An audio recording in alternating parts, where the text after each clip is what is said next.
ओम। बहादुर बंदा बैरागी प्रोफेसर नेत्रपाल सिंह द्वारा रचित, लोकहित प्रकाशन। अध्याय 7। रामलीला की तैयारी बड़े जोर शोर से चल रही थी। लोगों में खासा उत्साह था। रामलीला समिति के पास इस वर्ष अच्छा कोष इकट्ठा हुआ था। सेठ धर्मदास अपनी ईमानदारी और सज्जनता के लिए विख्यात थे। धर्म में उनकी गहरी रुचि थी। सभी लोग उनका आदर करते थे।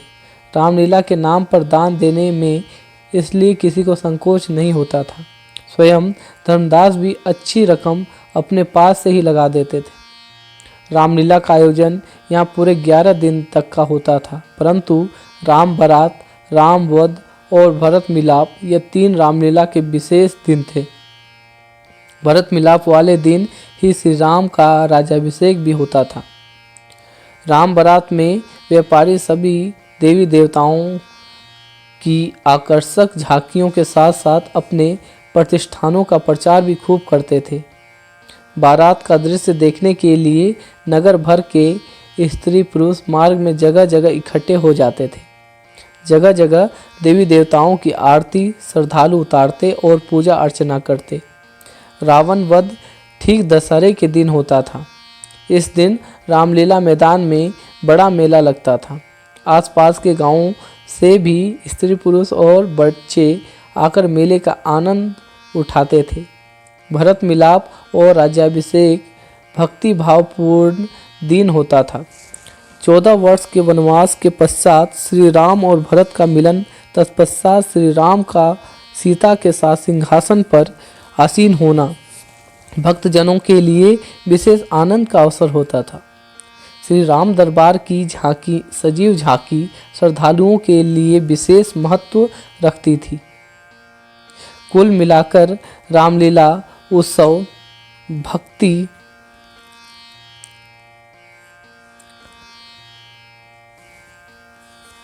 भक्तजनों के लिए विशेष आनंद का अवसर होता था। श्री राम दरबार की सजीव झांकी श्रद्धालुओं के लिए विशेष महत्व रखती थी। कुल मिलाकर रामलीला उत्सव भक्ति भावना, व्यापार और मनोरंजन का प्रधान पर्व था। इस वर्ष की रामलीला में एक आकर्षण और जुड़ गया था। वह था लक्ष्मण की शस्त्र विद्या का प्रदर्शन। यह प्रदर्शन भी रावण वध से पूर्व रामलीला मैदान में ही होना था। उन दिनों प्रचार का एकमात्र साधन था ढिंढोरा पिटवाना। अतः रामलीला से कई दिन पूर्व ही ढिंढोरा पीटने वाले लोग आसपास के गांवों में भेज दिए गए थे, जो रावण दहन से पूर्व लक्ष्मण का शास्त्र विद्या के प्रदर्शन की घोषणा कर रहे थे। शस्त्र विद्या के प्रदर्शन की घोषणा वे कर रहे थे। देहड़ा में भी एक दिन एक ढिंढोराची गया। आवाज़ सुनकर रत्ना ने द्वार पर झांक कर देखा। एक व्यक्ति ढिंढोरा पीटते हुए कह रहा था कि राजौरी में दशहरे के दिन रावण दहन से पहले लक्ष्मण देव की शस्त्र विद्या का प्रदर्शन भी होगा। लक्ष्मण देव का नाम सुनते ही स्मृतियों का ज्वार उसके मन में उमड़ उठा। वह दौड़ती हुई अपनी माँ के पास गई और कहने लगी, माँ माँ, वह ढिंढोरा पीटने वाला क्या कह रहा है? वह कह रहा है कि दशहरे के दिन राजौरी में लक्ष्मण देव की शस्त्र विद्या का प्रदर्शन होगा। कहीं यह वही लक्ष्मण देव तो नहीं जिसने वर्षों पहले हमारी जान बचाई थी? हाँ, वही होगा। राजौरी में कोई 10-20 लक्ष्मण देव तो है नहीं। ईश्वर उसे लंबी उम्र दे। बड़ा होनहार बालक है वो। अब तो काफ़ी बड़ा हो गया होगा। तो माँ, अब की बार हम भी चलेंगे रामलीला देखने। तेरे पिता जाने देंगे तब ना? पिताजी क्यों नहीं जाने देंगे? इसमें उनको क्या आपत्ति होगी? कभी आज तक लेकर गए जो अब की बार लेके जाएंगे? मैंने तो उनसे कहना ही छोड़ दिया। माँ, अब की बार कहो ना। कहने से क्या लाभ, वे नहीं ले जाएंगे। अच्छा, हम दोनों प्रयास करेंगे। मैं हट करूँगी, रोऊंगी, फिर भी ना माने तो आप संभाल लेना मेरी अच्छी माँ। इतना कहकर रत्ना अपनी माँ से लिपट गई। अच्छा बाबा छोड़ भी, मैं कहूँगी तेरे पिताजी से। मेरा भी मन करता है रामलीला देखने को। अभी तो बहुत काम पड़ा है, कल से नवरात्रि का व्रत प्रारंभ हो रहा है। चल तू भी काम में लग जा। दोनों मिलकर घर का काम निपटाने लगी। रत्ना काम में माँ का हाथ तो बटा रही थी, परंतु उसका ध्यान पूरी तरह लक्ष्मण देव की ओर ही लगा हुआ था। लक्ष्मण देव कितने अच्छे हैं, एकदम देवदूत जैसे। बलवान इतने कि पहाड़ी से उतरने और चढ़ने में उन्हें रत्ती भर कठिनाई नहीं हुई। साहसी इतने कि चार लुटेरों से अकेले लोहा लिया और उन्हें मार भगाया। एक ही दिन में मुझे कितना चाहने लगे थे वो। बड़े चाव से उन्होंने मुझे अपने सारे अस्त्र दिखाए थे। मन करता है हर समय उन्हें ही निहारती रहूं। पता नहीं पिताजी ले जाएंगे या नहीं। वह दुर्गा माता का ध्यान करने लगी। हे देवी माँ, तुम ही मेरे पिता को प्रेरित करना। मैं अब की बार पूरे 9 दिन का व्रत करूंगी, तुम्हारी पूजा करूंगी। बस तुम मुझे लक्ष्मण देव से मिला देना माँ। तुम सब कुछ कर सकती हो माँ, तुम्हारी महिमा अपरंपार है। काम से निपटकर और स्नान ध्यान करने के बाद रत्ना ने माँ से कहा, माँ अब की बार मैं पूरे 9 दिन का व्रत रखूंगी और देवी माँ की आराधना करूंगी। अच्छी बात है, परंतु 9 दिन का उपवास करना बड़ा कठिन है बेटी। पहले और अंतिम दिन का व्रत रख लेना, यही काफ़ी है। कुछ भी कठिन नहीं है माँ, सब हो जाएगा। और फिर देवी को प्रसन्न करने के लिए कठिन व्रत तो करना ही होगा। रत्ना ने पूरे 9 दिन का व्रत रखा। इन दिनों आटो पर और माता की पूजा अर्चना और ध्यान में ही खोई रही। 9 दिन की इस साधना के बाद उसके मुख मंडल पर जैसे परम सात्विक भाव छलकने लगे थे। यौवन की दहलीज पर पहुंची रत्ना का सौंदर्य अब और अधिक निखर उठा। उसकी सुंदर सुगठित देहयष्टि, गोरा चंपई रंग, घने लंबे बाल, आकर्षक मुखमंडल और बड़े बड़े कजरारे नेत्रों में अद्भुत सात्विक सम्मोहन था। माता पिता की दृष्टि में अब वह सयानी हो चली थी, इसलिए उसका घर से बाहर आना जाना लगभग बंद हो ही गया था। वैसे भी उसके लिए इस दुर्गम गांव से बाहर जाने का अवसर ही कहाँ था। पिछले 3-4 साल से वह अपने इस छोटे से गांव तक ही सीमित थी। नवमी के दिन कन्याओं को भोजन कराने के पश्चात उसने अपना व्रत पूरा किया। बड़े शांत भाव से वह अपनी माँ के पास आकर बैठी। माँ को उसने याद दिलाया कि कल विजयदशमी के दिन राजौरी जाने के लिए पिताजी को राजी करना है। माँ बेटी ने सायंकाल भोजन उपरांत समय पाकर इंद्रदेव से राजौरी चलने का प्रस्ताव किया। इंद्रदेव ने छूटते ही कहा, यह नहीं हो सकता, तुम दोनों घर पर ही रहो, मैं अकेला ही वहां जाऊंगा और शाम तक घर वापस आ जाऊंगा। रत्ना को काटो तो खून नहीं। वह अंदर से व्यथित हो गई। उसने सतृष्ण नेत्रों से माँ की ओर देखा। चंद्रा बेटी के अंतर्मन की पीड़ा समझती थी, अतः उसने कहा, देखिए कई साल बीत गए, हम दोनों कहीं नहीं गए। रत्ना का बहुत मन है तो चलिए हम तीनों ही राजौरी चलते हैं। लक्ष्मण देव की शस्त्र विद्या का प्रदर्शन है, एक अच्छा अवसर है। इसी बहाने जेठ और जेठानी जी से भेंट हो जाएगी और वह बात भी। किसी मेले दशहरे में तुम दोनों को लेकर जाना ठीक नहीं। और फिर भाई साहब ने बुलाया तो नहीं, वह क्या सोचेंगे यहाँ, न कि बिन बुलावे मेहमान आ धमके।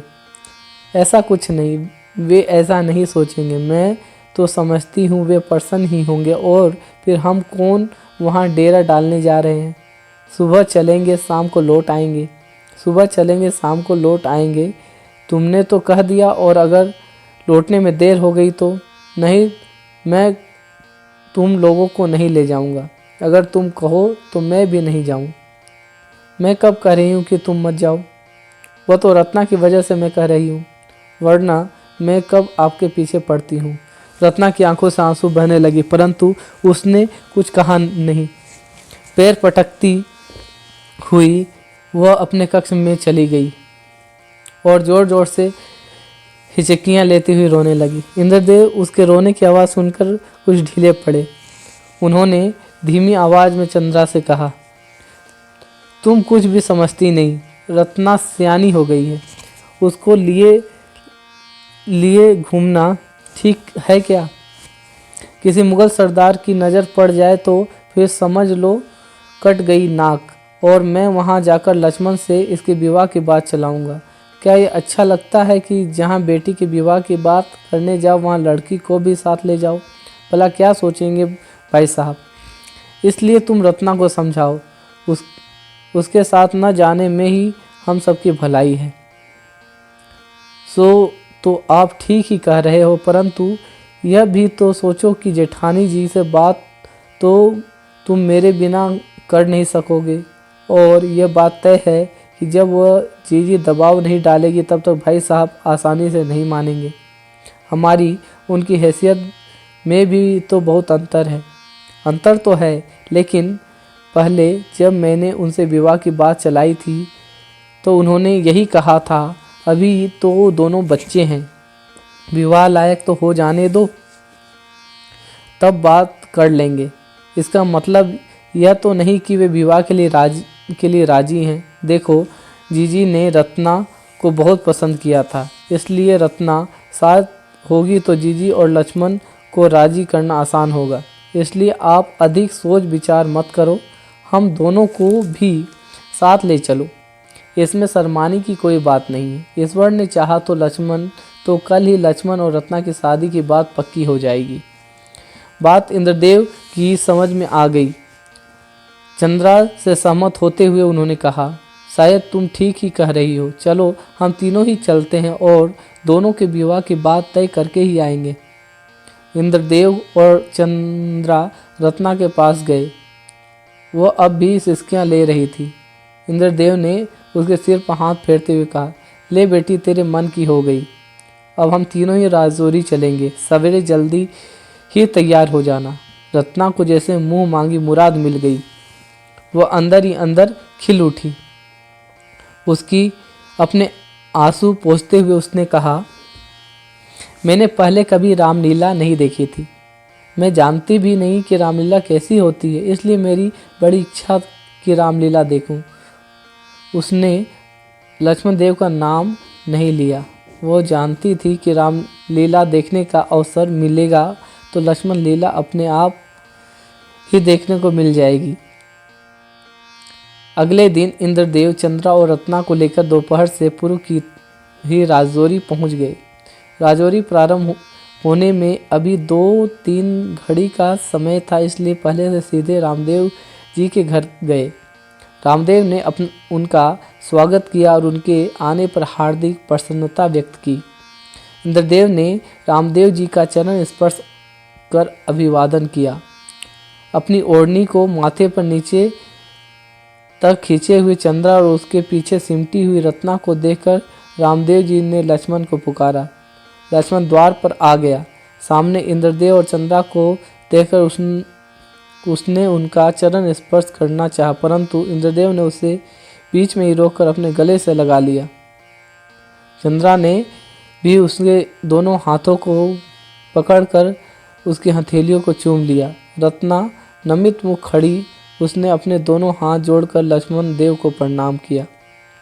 लक्ष्मण, अपनी काकी और रत्ना को अंदर ले जाओ, कहते हुए रामदेव इंद्रदेव को अपने साथ बैठक में ले गए।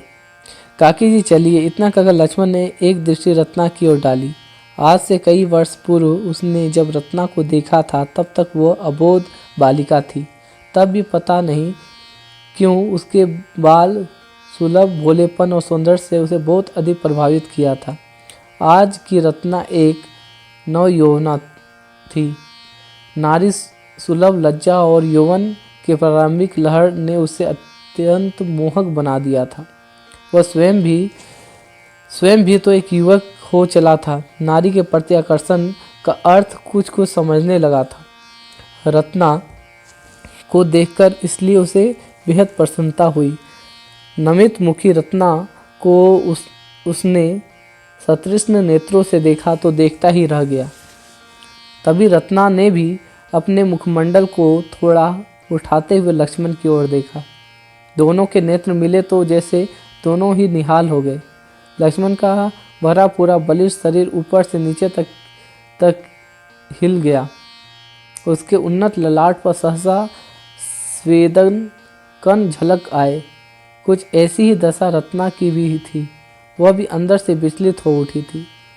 तभी लज्जा ने अपने कर्तव्य का निर्वहन करते हुए उसके अतृप्त नेत्रों पर पलकों का आवरण डाल दिया।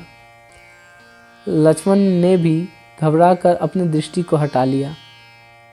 दोनों को लेकर वह अपनी माँ के पास गया। चंद्रा और रत्ना को माँ के पास छोड़कर वह स्वयं अपने अस्त शस्त्र संभालने लगा। लक्ष्मण को रत्ना के इस प्रकार आने की कोई आशा न थी। सत्य यह है कि उसे रत्ना की याद भी न थी, परंतु आज अपने सामने रत्ना को पाकर उसे बार बार यही अनुभूति हो रही थी कि जैसे वह उसकी चिर संगिनी हो। आज का शस्त्र प्रदर्शन अब रत्ना के समक्ष होना है।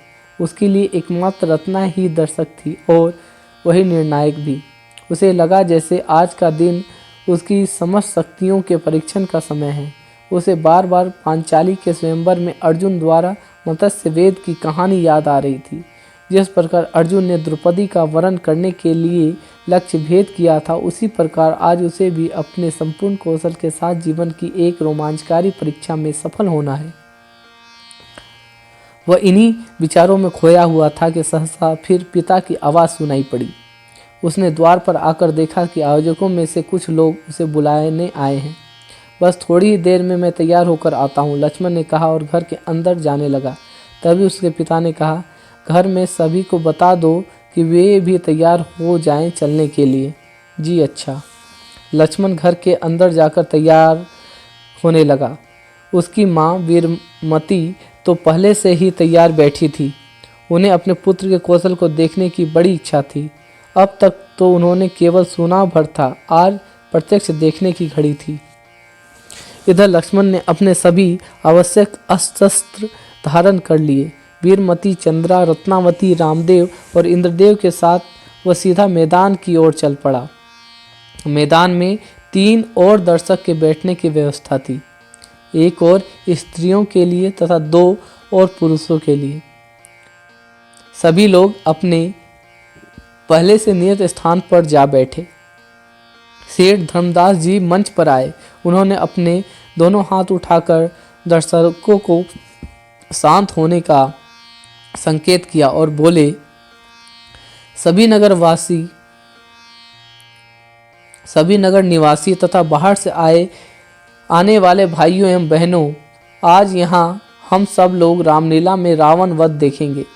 प्रभु श्री राम अपने तीक्ष्ण बाणों से बुराई के प्रतीक रावण को मारकर धर्म की रक्षा का उद्घोष करेंगे। धरती पर जब जब अधर्म बढ़ता है, तब तब भगवान स्वयं अवतार धारण कर अपने भक्तों के कष्ट का निवारण करने आते हैं। रामलीला का आयोजन और रावण वध जन जन के अंदर इसी विश्वास को बल प्रदान करने का एक उपक्रम है। आज का एक अतिरिक्त आकर्षण है जमींदार श्री रामदेव जी के पुत्र लक्ष्मण देव की शस्त्र विद्या एवं युद्ध कौशल का प्रदर्शन। आप में से बहुत ने उनके कई अद्भुत कार्यों को देखा और सुना तो सभी ने होगा। मैं उन सब बातों को यहाँ दोहराना नहीं चाहता। आज आप सब उनके कौशल को प्रत्यक्ष रूप से देखेंगे। प्रदर्शन के बाद हमारी समिति की ओर से पुष्प पत्र भेंट कर उसका वीरोचित अभिनंदन किया जाएगा। मैं अधिक समय न लेकर अपने साथियों से अनुरोध करता हूं कि वे प्रदर्शन प्रारंभ करने की तुरंत व्यवस्था संभालें। सहस्राधिक दर्शकों की करताल ध्वनि से पूरा मैदान गूंज उठा। लक्ष्मण देव के साथ 20 अन्य पुरुषों युवकों ने मैदान में प्रवेश किया। किसी के हाथ में कोई अस्त्र नहीं था। यह नियुद्ध का प्रदर्शन था। 20 युवकों ने एक साथ लक्ष्मण पर आक्रमण किया। अकेले लक्ष्मण ने सभी युवकों को परास्त किया। तब सभी युवकों ने दौड़कर अपनी अपनी तलवारें उठा ली। लक्ष्मण ने भी अपनी तलवार उठाई। एक तरफ 20 युवक और दूसरी ओर अकेला लक्ष्मण देव। तलवारबाजी का यह प्रदर्शन अत्यंत रोमांचकारी था। लक्ष्मण देव जब अपनी तलवार घुमा रहा था तो दर्शकों को उसकी तलवार नहीं दिखाई दे रही थी। ऐसा लगता था जैसे एक विद्युत रेखा उसके चारों ओर खींची हुई है। एक घड़ी से कम समय में ही सभी युवक हार मानकर अपने स्थान पर जा बैठे। अकेला लक्ष्मण तलवार लेकर मैदान में खड़ा था। उसने अपनी तलवार उठाकर करतल ध्वनि करती दर्शक मंडली का अभिवादन किया और वापस अपने स्थान पर चला गया। उसका घोड़ा एक और मैदान में खड़ा था। कंधे पर तरकस और हाथ में धनुष लेकर वो घोड़े पर सवार हुआ। घोड़सवारी के करतबों के लिए मैदान बहुत छोटा था। इसी छोटे से मैदान में उसने घोड़े को दौड़ाया। घोड़े की बाग को अपने दांतों से दबाकर अपने धनुष पर बाण चढ़ाया और पूर्ण वेग से दौड़ते अश्व पर बैठे हुए पेड़ पर पूर्व निर्धारित लक्ष्य को उसने सफलतापूर्वक भेद दिया। लक्ष्य के रूप में पेड़ की डाल पर एक पक्षी का पुतला रखा गया था। वह कृत्रिम पक्षी पेड़ से नीचे जा गिरा। मैदान से दूसरे छोर पर इसी तरह से कई और लक्ष्य बनाए गए। अब लक्ष्मण ने अश्व को छोड़ दिया। अब की बार उसने अपने धनुष के प्रत्यंचा पर एक साथ 5 बाणों का संधान किया। 5 बाण एक साथ छूटे। ये 5 अलग अलग लक्ष्यों पर जाकर लगे। इसके पश्चात उसके एक पैर के सहारे धनुष को संभाला और दूसरे पैर से तीर निकालकर प्रत्यंचा पर चढ़ाया। इसके बाद एक अलग लक्ष्य निर्धारित किया गया था। पैरों के सहारे छोड़ा गया तीर भी सही निशानों पर जा लगा। लक्ष्मण अब धनुष लेकर वीरासन पर बैठ गया। तीरों का ढेर उसने अपने पास रख लिया। यह बाण वर्षा का प्रदर्शन था। पल भर में उसने 20 तीर आकाश में चलाए। लोगों ने देखा कि आसमान में 10 बाण एक साथ दिखाई दे रहा है। यह उसके हस्त लाघव का कमाल था, जिसे देखकर सभी लोग दंग रह गए। धनुर्विद्या का उसका यह प्रदर्शन भी अधूरा ही था, क्योंकि मैदान का विस्तार अधिक नहीं था। अश्वारोहण के साथ भाले का प्रदर्शन भी मैदान के छोटे होने के कारण नहीं हो सका। जो हो सका वही बहुत था लोगों को चमत्कृत करने के लिए। अनेक दर्शक अपना स्थान छोड़कर लक्ष्मण की ओर दौड़ पड़े। उत्साहित युवकों ने उसे अपने कंधों पर उठा लिया और मंच की ओर ले गए। पूरा मैदान उसकी जय जयकार और तालियों की गड़गड़ाहट से गूंज उठा था। रत्ना ने उत्साह का भी कोई ठिकाना न था। अपने लक्ष्मण के पराक्रम पर वह मुग्ध थी। मंच पर बैठे हुए धर्मदास ने लक्ष्मण को केसरिये रंग की पगड़ी पहनाई और स्वर्ण की मूठ वाली तलवार तथा उत्तम कोटि की एक ढाल भेंट की। साथ ही नबी खान द्वारा दिए गए अरबी घोड़े की रास भी लक्ष्मण के हाथों में थमा दी। इंद्रदेव भी अपने स्थान पर बैठे न रह सके। वह उठे और मंच के पास पहुंचकर उन्होंने अपनी कमर में खोसी हुई बूंदी की बनी कटार निकालकर लक्ष्मण को भेंट की। चारों ओर से करतल ध्वनि करते हुए दर्शक लक्ष्मण देव की जय जयकार करने लगे। पूरा वायुमंडल दर्शकों के जय घोष से गूंज उठा। शेठ धर्मदास ने अपने दोनों हाथ ऊपर उठाकर जन समुदाय को शांत किया और घोषणा की कि रामलीला का कार्यक्रम तुरंत ही आरंभ होगा। अतः सभी लोग यथास्थान बैठे रहें और प्रभु श्री राम की पावन लीला का आनंद लें। रामलीला का उस दिन का कार्यक्रम रावण वध और उसके विशाल पुतले के वाहन दहन के साथ संपन्न हुआ। तब तक सूर्यास्त हो गया था। रामदेव ने इंद्रदेव की ओर देखकर कहा, चलिए अब हम लोग भी यहाँ से घर के लिए प्रस्थान करें। आज की रात आप हमारे साथ होंगे तो बड़ा आनंद आएगा और मेरे लिए आपका साथ परम सौभाग्य का समय होगा। इंद्रदेव ने कृतज्ञतापूर्वक कहा। रात को रामदेव, इंद्रदेव और लक्ष्मण देव ने साथ साथ भोजन किया। रामदेव भोजन के समय मौन ही रहते थे, इसलिए उस समय कोई कुछ नहीं बोला। भोजन के बाद इंद्रदेव जब द्वार की ओर चलने लगे तो बोले, इंद्रदेव, तुम्हें तो अपनी भाभी से बात करनी होगी और उस समय मुझे यहाँ रहने की अनुमति नहीं मिलेगी, इसलिए मैं चलता हूँ। तुम्हारी बातें पूरी हो जाए तो बाहर बैठक में आ जाना। फिर वीरमती की ओर घूमकर बोले, क्यों देवी जी, मैं ठीक कह रहा हूँ ना? ये आपने कैसे मान लिया कि आपने यहाँ बैठने की अनुमति नहीं होगी? आप तो जो भी बात होगी अब आपके सामने होगी। चलिए, वहाँ चौकी पड़ी है, वहीं चलकर बैठिए। कोई विशेष बात है क्या? रामदेव ने पूछा। यही समझिए, वीरमती ने संक्षिप्त सा उत्तर दिया। रामदेव और इंद्रदेव जाकर चौकी पर बैठ गए। वीरमती और चंद्रा भी एक और आसन बिछाकर बैठ गई।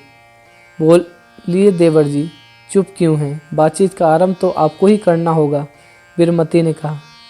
रामदेव जी इंद्रदेव के मुख की ओर देखने लगे। इंद्रदेव ने कहना प्रारंभ किया, भाई साहब, हम लोग जब पहले मिले थे तब भी मैंने आपसे लक्ष्मण और रत्ना के विवाह की चर्चा चलाई थी। तब दोनों बहुत छोटे थे, इसलिए कुछ जल्दी नहीं थी, परंतु अब दोनों ही विवाह योग्य हो गए हैं। इसलिए आपसे मेरी प्रार्थना है कि इसी वर्ष गर्मियों में दोनों के विवाह की कोई तिथि निश्चित कर दी जाए। रामदेव ने इंद्रदेव के प्रस्ताव को सुना, परंतु तत्काल कुछ कहा नहीं।